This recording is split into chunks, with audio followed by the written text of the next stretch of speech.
Hello and happy new year from TrueView Financial. Hope you had a great holiday season. This is going to be a quick recap of what investment markets have done in 2023, 2022, how your accounts have done, how it has affected you, and what we can look for going forward. All right, so when you start looking at the news, you're probably going to start hearing about what's called the Magnificent Seven. So let's take a look at the wild ride of the investment markets over the last 2 years, 2022 and 2023.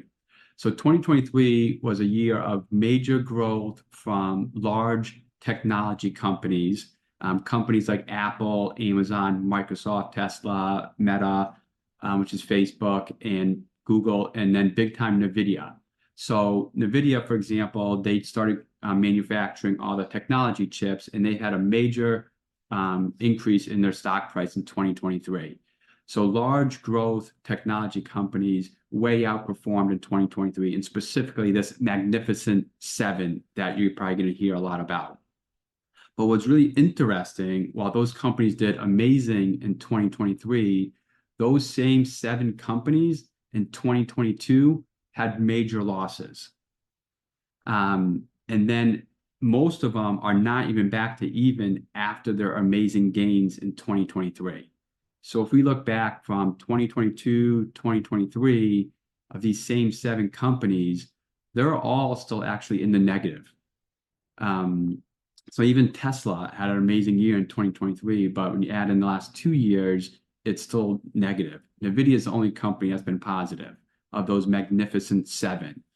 So again, this is really important to look at not things just with recency bias of what just happened recently, but how did it do over the last couple of years? And it paints a much more clear picture.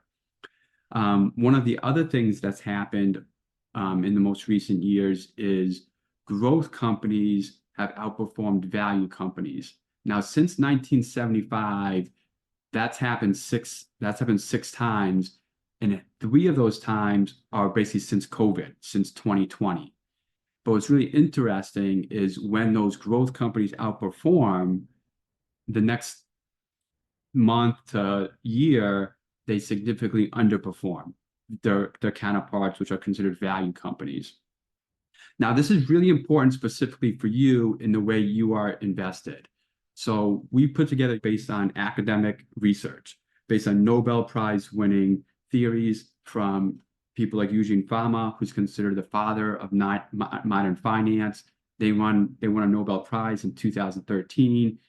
And one of the things they found is that to increase your higher returns is to invest more in stocks, invest more in value companies, and small companies. Over the long run, you can see they have outperformed, right? So compared to where we have been in the last 3 years, growth companies outperforming. Also, it's really important to know that stock picking and market timing has very little impact on your overall performance. So what you want to get from this is you want to remain diversified. You want to remain committed to your current strategy over the long run. You don't want to let short-term fluctuations or very short-term trends like we've seen in those large technology companies influence your investment strategy. All right, so and here's the reason why. Let me paint a clear picture for you.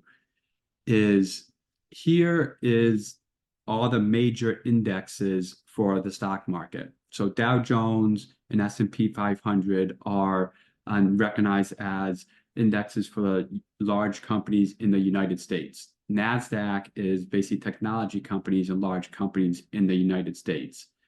This is small value companies. These are international stocks. Emerging markets are smaller, less developed countries like in India, US bonds, international bonds. Here are your actual investment accounts based on your investment philosophy, how much risk you're willing to take. Here's the actual performances of like your accounts and those indexes. So you can see in 2023 is, for example, technology companies did really amazing. And everything was positive in 2023. But look at 2022. is everything was negative. 2022, we can't forget about, that was the worst year in the stock market since 2008. It was actually the worst year in the bond market in the last 30 years. So here's how your investment accounts performed, again, based on your philosophy and how much stocks positions you're holding. This losing less than basically everywhere else is a direct correlation to the diversification that you have, your management, and your rebalancing that we automatically do for you. So that's proved to work. And when we take in the last 2 years, I know this isn't a great number. We want to see that be 10%, 12%, but it's outperformed almost every single index over the last 2 years. Again, this is the benefits of looking at things over the long run, not just the short run. And I want to give you another example of that, because very, very important is this. We want to learn from history. And back in like 2000 to 2010,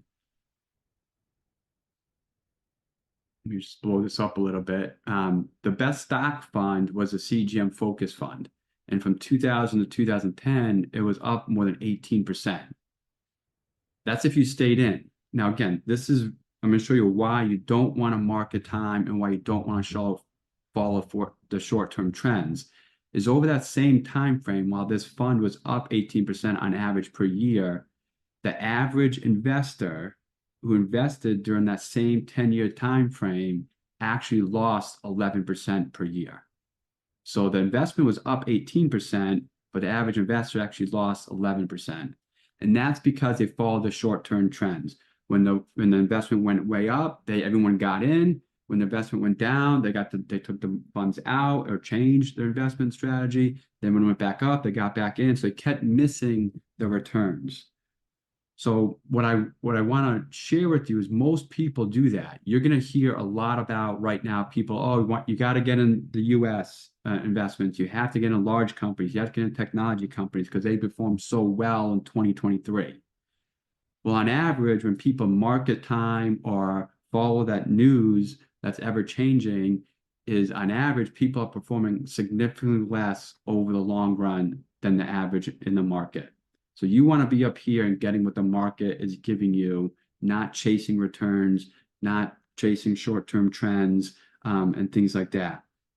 Again, this is the best quote I found about how to have a successful investing experience right here, is that the markets go up and down. You want to stay committed to your investment strategy, stay the course, remain a long-term smart investor, diversify, rebalance, have some management. If you have any questions about this, I want to make this short, fast, so it doesn't take up too much of your time. Please feel free to schedule a time on our calendar. I'm happy to review this and your specific performance and outlook for 2024. Again, Happy New Year. Hope you and your family are happy, healthy, and I really look forward to working with you this year and beyond.